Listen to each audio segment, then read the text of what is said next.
पाकिस्तान बांग्लादेश को लेकर भी बहुत उछल रहा था, लेकिन नया साल आते ही बांग्लादेश में भी नया खेल होने लगा है।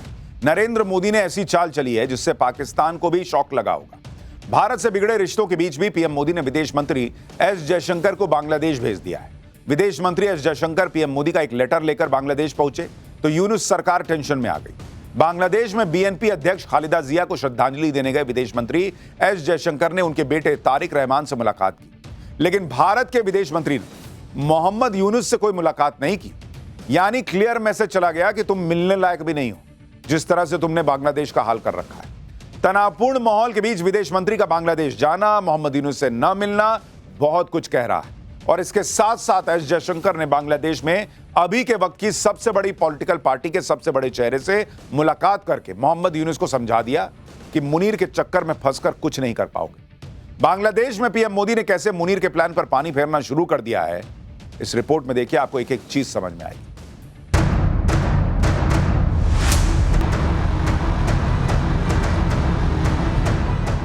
मोदी के ढाका मास्टर प्लान का ब्लूप्रिंट तैयार है। बांग्लादेश पर मोदी जियोपॉलिटिक्स की सियासी बिसात बिछाकर बैठे हैं, जहां खेल भी उनका है, मोहरे भी उनके हैं, प्यादे भी उनके हैं और चाल भी उनकी है।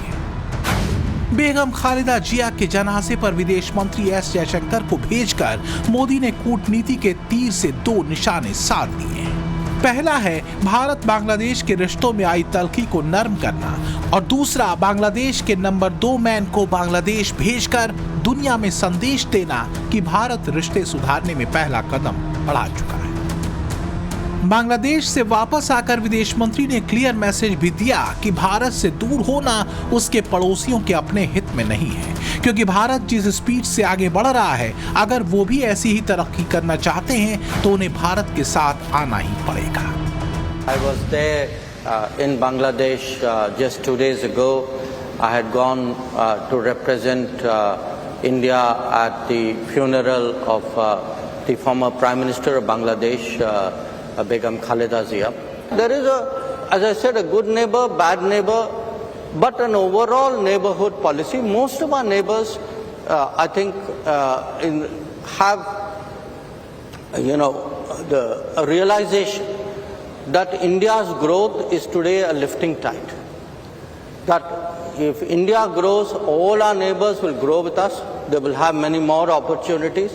I think that, in a sense, is the message which I also took to Bangladesh.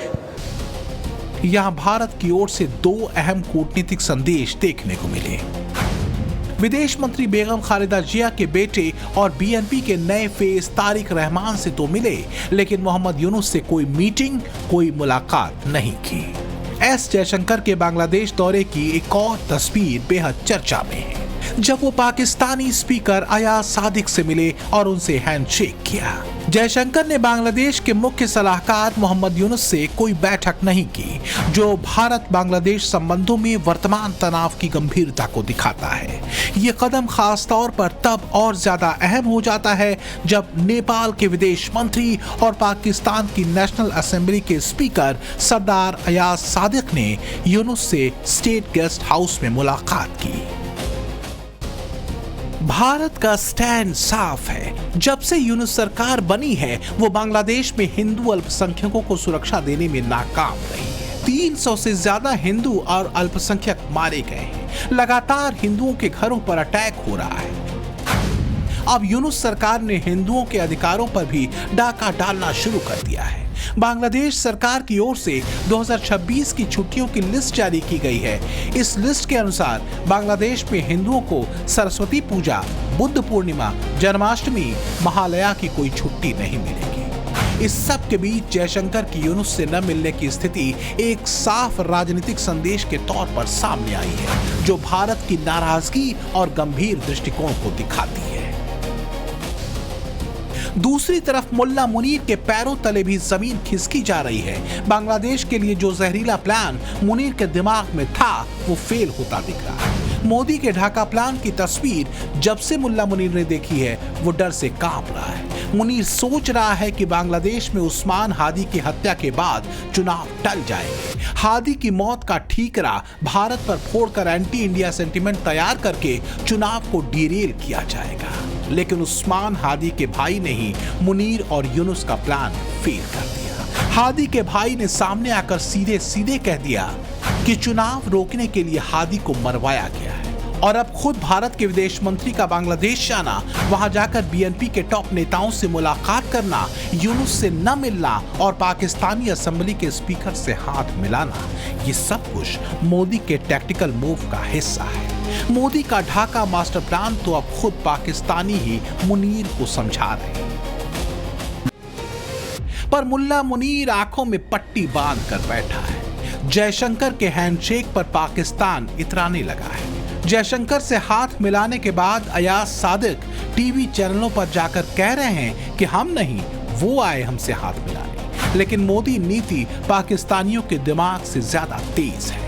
ये बात पाकिस्तानी हुक्मरानों को समझ में नहीं आ रही। भारत की बांग्लादेश पॉलिसी में पाकिस्तान ना चाहते हुए भी आ ही गया है और इसकी वजह खुद मुनीर है।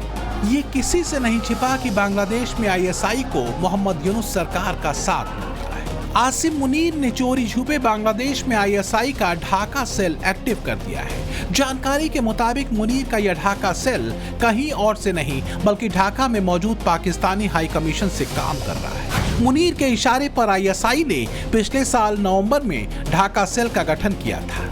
बांग्लादेश में हो रही हिंसा के पीछे ढाका सेल का बड़ा रोल सामने आया है।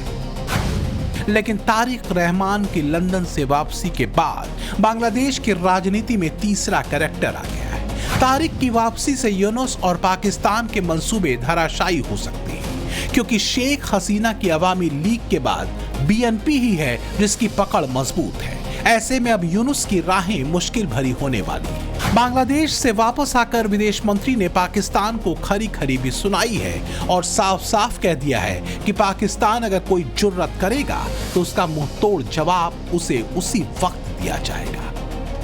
देखिए, कट्टरपंथियों के प्लान पर तो पानी मोदी फेर ही रहे, लेकिन जब पानी की बात हो रही है तो पाठशाला में अगला चैप्टर बड़ा जरूरी है। इंदौर में जान लेने वाले जहरीले पानी की रिपोर्ट में ऐसा क्या निकला जो सबको हैरान कर रहा है। इंदौर कांड पर होने लगे धड़ाधड़ एक्शन। गटर का पानी पिलाने वाले अब कैसे नहीं बच पाएंगे, इसके बारे में आपको बताता हूं। देखिए, इंदौर को इस देश का सबसे साफ शहर कहा जाता था, लेकिन इसी साफ शहर में जब जहरीला पानी पीकर लोग मर गए तो पूरा देश हैरान रह गया। लोगों का गुस्सा भी इस पर फूटा कि इस तरह से गटर का पानी पिलाकर लोगों की जान लेने वाले किसी हाल में बचने नहीं चाहिए। इंदौर कांड पर कैसे अब धड़ाधड़ एक्शन हो रहा है, पहले इस पर एक रिपोर्ट देखिए, फिर आगे बताऊंगा कि इंदौर में जिस जहरीले पानी ने लोगों की जान ली उसकी रिपोर्ट में ऐसा क्या निकला जो आपको हैरान कर देगा।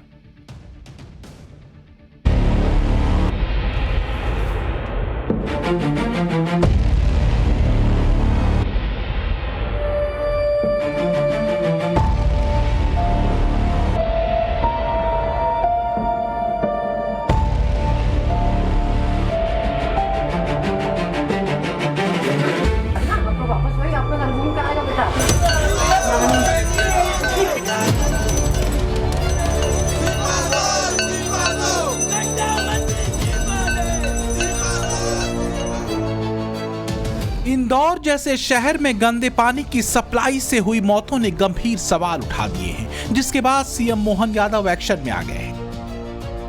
उन्होंने इंदौर के अपर आयुक्त को तत्काल हटाने के निर्देश दिए हैं। साथ ही प्रभारी सुपरिटेंडेंट इंजीनियर से प्रभार वापस ले लिया गया है।